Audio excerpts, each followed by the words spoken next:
party like many of us here. And in the first place, when we purchased this land, actually, I must say that we have very minimum understanding about it on hindsight as I looked at it. And on hearing what you have to say, in fact, it came as quite a surprise to me that some of the things the management were not aware of, such as the insurance plan, going through a permuter company, and some of the things that were happening. And one of the disadvantages that we have tonight is that we are supposed to make a very important decisions, but there were no numbers to help us to understand, just like what the other gentleman has mentioned. We don't even know what really caused, at least I'm not that intelligent. I think I go out here, I really don't really know what caused this whole company to collapse. Recessions in 2009. You talk about probably some directors' scandals and a little bit of insurance matter, but we can't really captivate all this in our thoughts. What are the numbers we are looking at? What caused this whole thing to happen? And just like what the gentleman was saying, is like some of the things we are really very hard-see and fussy about it. So one of the things I think the management owes it to every of the investor here, proper accountability of what happens in numbers, showing us what it is. It's not good enough just as what is said and spoken, because we haven't seen anything at all. And if we don't have confidence in this, how are we going to have a confidence to make an incredible, intelligent vote later to see whether we should be going to the next scheme? If we can't even cross this step, how are we going to go to the next step? Thank you very much. Okay, thank you. Yeah, very legit. Yeah, thank you for the question. I agree with you. The intent was for our chief financial officer to come over here and spend a half hour, whatever it is, and go through everything with you and answer your questions. I will go back and I will tell him that in document form that what you want and require, and I'll ask him to do that up and send it to Edwin so that he has that information so you people can vet down and go through the numbers yourself. I didn't mean to be flippant and say that a recession and certain things caused this. It certainly didn't help. Money had to be used out of our cash reserves to survive. But you're right, it's the devil is in the details. And I will ensure that Vaughn gets those details over to you in an understandable format so you can see what happened as the years go by. So, can we please make sure that it's a third-party, independent, audited account, not something done by Vaughn himself for our benefit?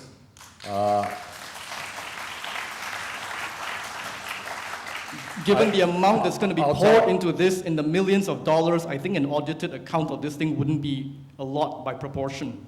I will ask Vaughn and tell him your request that you'd like it to be from an independent third party. Okay, Mr. Hurst, I have a no-brainer for you. At which project did you realize that this 5-year plan was eventually going to take 10 years? I had hope right up until the equity partners told me they were going to put money in this company so the company could proceed, but there was a problem with them putting money in to invest in the land to develop it, and here's what the problem was. And that was less than 4 weeks ago. So you're suggesting that in spite of all the research, this company was only able to identify that it took 10 years, or it's going to take 10 years, to see any realization or maturity on the land?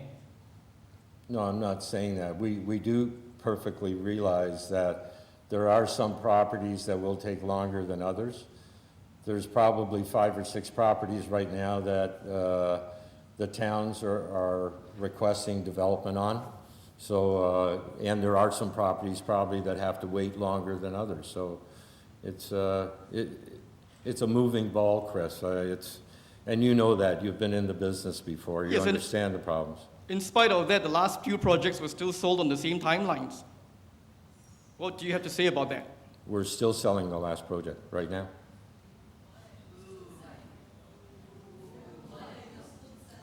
We're not selling it. We're not selling it in Singapore, and we're not selling it in Malaysia. Well, we're not in Singapore or Malaysia.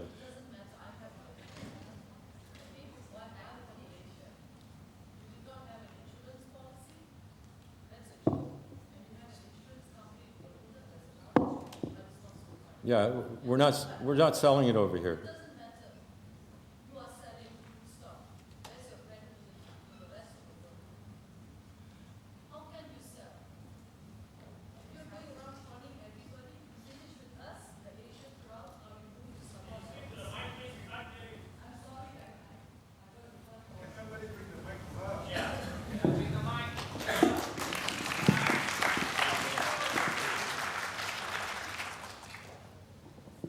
My name is Dina. Thank you very much for what you have said. But you know, the first time when I heard about what's going to happen, I have actually brought in many investors who have put this money aside for their own retirement, okay?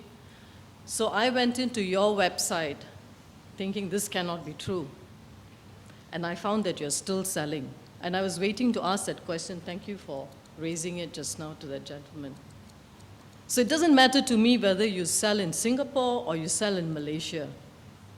You're a Canadian company. That is one of the reasons why I invested. How can you stand there and say you're still selling? Don't you have any kind of credibility, accountability to your investors? It doesn't matter which part of the world. Oh, we're selling in. Just because it's in Europe, it doesn't mean it cannot be someone who's related to us, right? We're selling in Canada. It doesn't matter. Yeah. You have not paid us back our money. You're going to come here with a scheme now for us to wait. And you have land sitting there that appreciates, and can you show us your accounts? I'm not interested in your company's accounts. Can you show us your accounts? Sir. Whose accounts do you want to see? Your own. Can you guys open up your own accounts, your own bank accounts, and tell us you have not gained anything out of this? Yeah, we produce audited statements that are submitted to Revenue Canada and the Securities Commission that are very detailed, and you have access to those on the web now. You know what? From the time you started talking, you have talked to us like we don't understand numbers, because we really were stupid to have trusted your account, your company. Yeah? So you take us for suckers, that's fine. But please, sir, stop selling and give us back our money. Mr. Hurst, or is it Mr. Hurst? Now, I do not know what transpired in your company.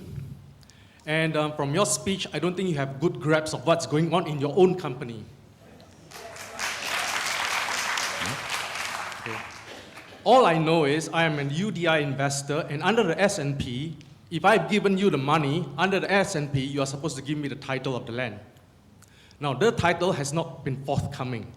And why is it not forthcoming?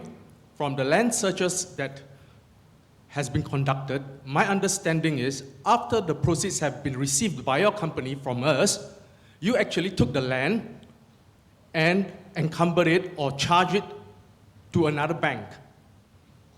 Now, is this legal? It's like borrowing my car and then selling it to another party.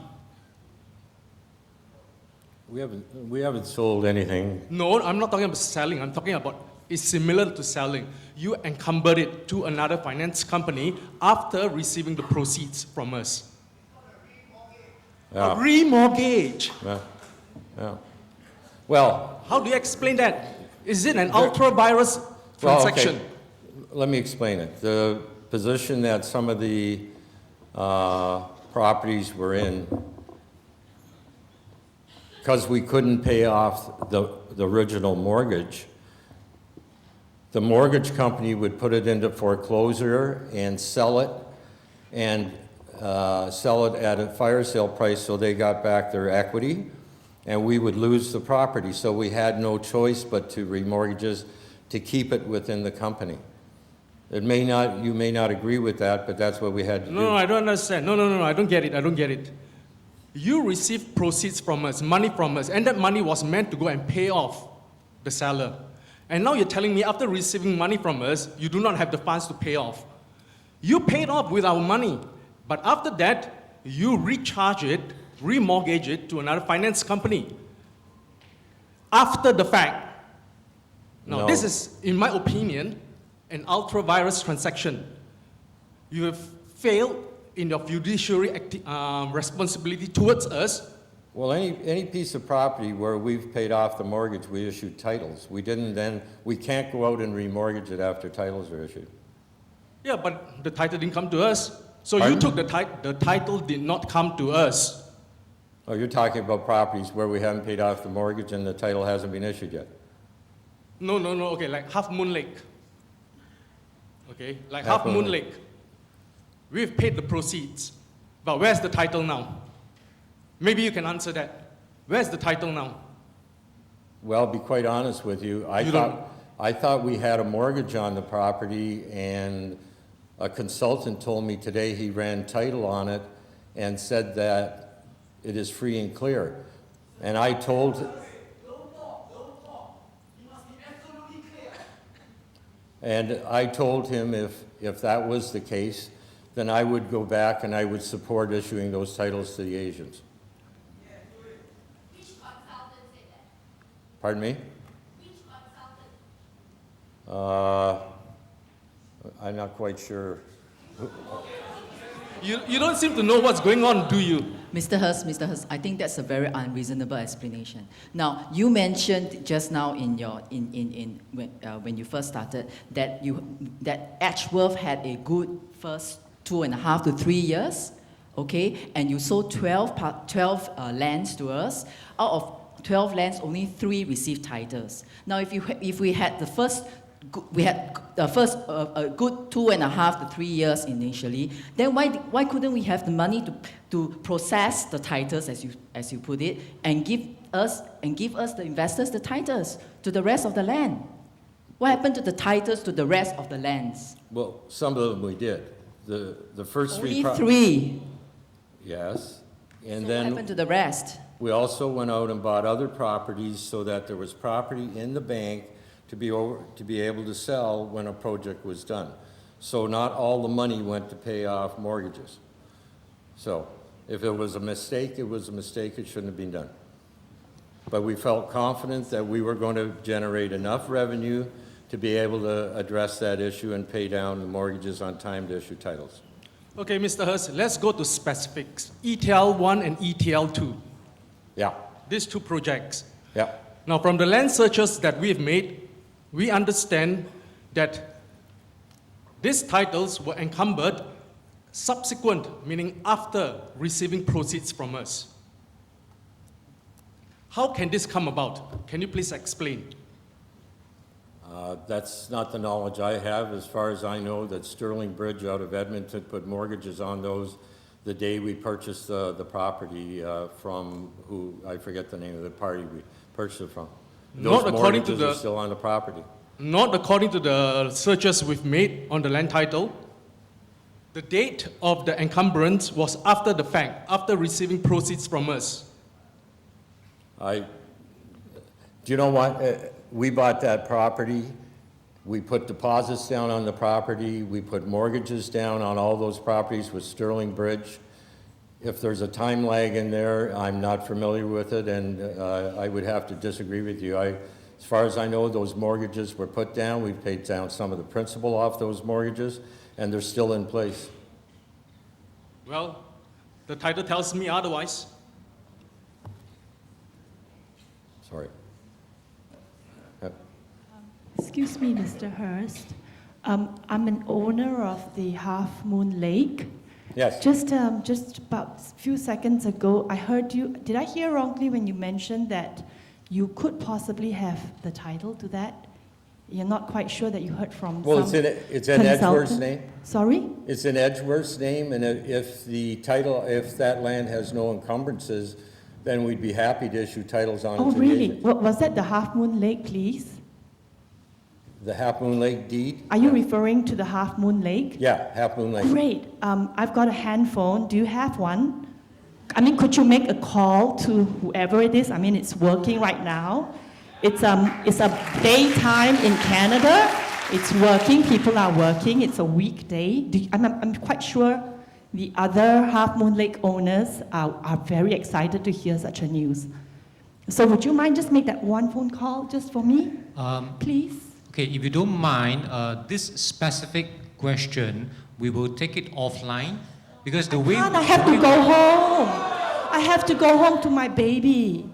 I mean, I'm quite sure all of us, there are many of us who want to know at least just one estate to just redeem.